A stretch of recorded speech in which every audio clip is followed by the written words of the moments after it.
شاید اس press conference کی وجہ سے ہی وہ حالات نہ ہونے کا موقع مل گیا، ورنہ وہ حالات ہو جانے تھے۔ انہوں نے کہا جو کال انٹرسیپٹ کی گئی ہے، جو انفارمیشن ہمیں دی گئی ہے، جو انہیں ملی ہے، اور اس کے اوپر بہت زیادہ بات نہیں کی انہوں نے کہ کیسے انٹرسیپٹ ہوئی ہے، کیسے انفارمیشن ملی۔ انہوں نے کہا کہ تحریک انصاف اب چونکہ ایک ہاری ہوئی پارٹی ہے، عوام کے جذبات بدل چکے ہیں ان کے بارے میں۔ وہ جو عمران خان کو اپنا شہزادہ لاڈلا کہتے تھے، جنہوں نے اس ہائیبرڈ نظام کا پودا لگایا تھا، وہ بھی جب جی ایچ کیو پر حملے اور ایم عالم کے جہاز کو نظر آتش ہوتے دیکھتے ہیں، جب شہداء کی یادگار کو لوگ ٹھڈے مار رہے تھے پی ٹی آئی کے، تو ان مناظر کو دیکھتے ہیں تو پی ٹی آئی کے پاس اب کوئی راستہ بچا نہیں ہے لوگوں کے دل جیتنے کا۔ لوگ ایک خاص قسم کا ڈسٹنس کر رہے ہیں۔ سارا دن آپ دیکھتے رہتے ہیں کہ وکٹیں گرتی رہتی ہیں، لوگ جا رہے ہیں، جان چھڑا رہے ہیں، اور آپ دیکھیے گا آئندہ آنے والے الیکشن میں کوئی آدمی پی ٹی آئی کا ٹکٹ قبول نہیں کرے گا، لوگ معافیاں مانگیں گے۔ آپ زبردستی، پہلے تو عمران خان صاحب 5-5 کروڑ روپیہ لیتے تھے نا ٹکٹ کے، اب وہ 5 کروڑ روپے بھی دے تو ٹکٹ کسی نے نہیں لینا پی ٹی آئی کا، ٹھیک ہے؟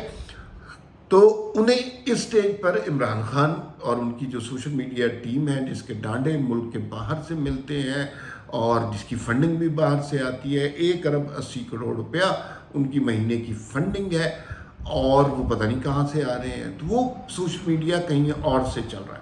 تو اس میں ایک نئی کیمپین کا ڈیزائن کیا گیا، ایک نئی کیمپین پاکستان کو بے عزت کرنے کے لیے، ہمدردی کا ووٹ حاصل کرنے کے لیے، مظلومیت کا ڈھونگ بھرنے کے لیے ایک نئی کیمپین کا آغاز کرنے کا پلان تھا گزشتہ رات۔ اور اس میں ایک چیز یہ ہے کہ جو پولیس کی کسٹڈی میں خواتین کارکن ہیں پی ٹی آئی کی، اور وہ کارکن ہیں، ان میں سے کوئی ایک جنسی ہراسانی کا الزام پولیس پر لگائے گی، اور وہ دھڑلے سے لگائے گی، اور عمران خان اور ان کا سوشل میڈیا اس خبر کو پوری دنیا میں منٹوں میں پھیلا دے گا۔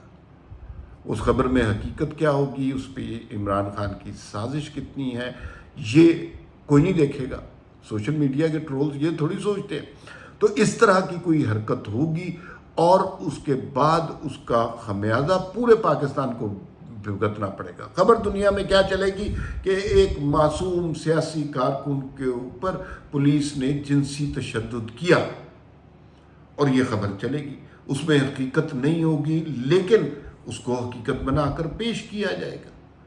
تو یہ ان کا باقاعدہ سوچا سمجھا پلان ہے، اور وہ خاتون اگر آ کر زار و قطار روتے ہوئے اپنی داستان سنائیں گی، ظاہر ہے انٹرنیشنل میڈیا میں خبر بنے گی، ظاہر ہے مظلومیت کا ووٹ ملے گا، ظاہر ہے لوگ کہیں گے جی بڑی زیادتی ہے۔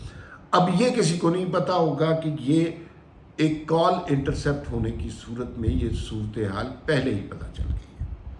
دوسری بات یہ ہے کہ یہ رانا ثناء اللہ نے کچھ اس طرح کی بھی بات کی کہ یہ کسی اپنے ہی ساتھی کو نقصان پہنچا کے اس کا مدعا فوج پر، پولیس پر، موجودہ حکومت پر ڈال دیں گے اور مظلومیت کا ووٹ لیں گے۔ اب اس بات کا تعلق جوڑیے فیصل واڈا کے اس انٹرویو سے جو انہوں نے کل جیو ٹی وی پر شہزاد اقبال کے پروگرام میں دیا۔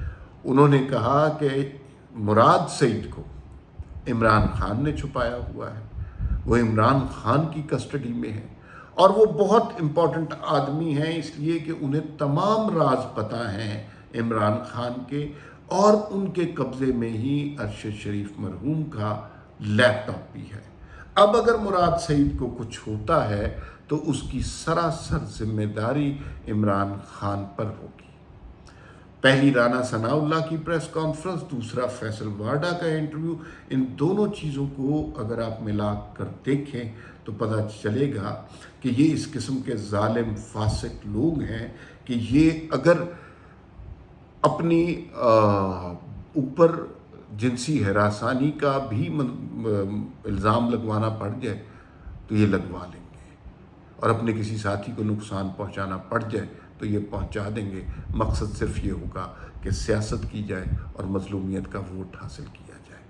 کل رات وہ واقعہ نہیں ہوا، شاید رانا ثناء اللہ کی بر وقت پریس کانفرنس کی وجہ سے نہیں ہوا. اور جو عمران خان کہہ رہے ہیں نا میں سرپرائز دوں گا، یہی ان کا سرپرائز تھا جو کہ اوپن ہو گیا ہوا ہے. لیکن یاد رکھیے جس طرح کی جماعت پی ٹی آئی ہے ان سے بعید کچھ بھی نہیں ہے. یہ تھوڑے عرصے تک اس طرح کی کوئی اور کیمپین چلائیں گے. اگر اس میں کال انٹرسیپٹ نہ ہوئی تو پھر یہ لوگوں کو ایموشنل بلیک میل کریں گے. فی الوقت اتنا ہی، پھر ملاقات ہوگی. اللہ حافظ.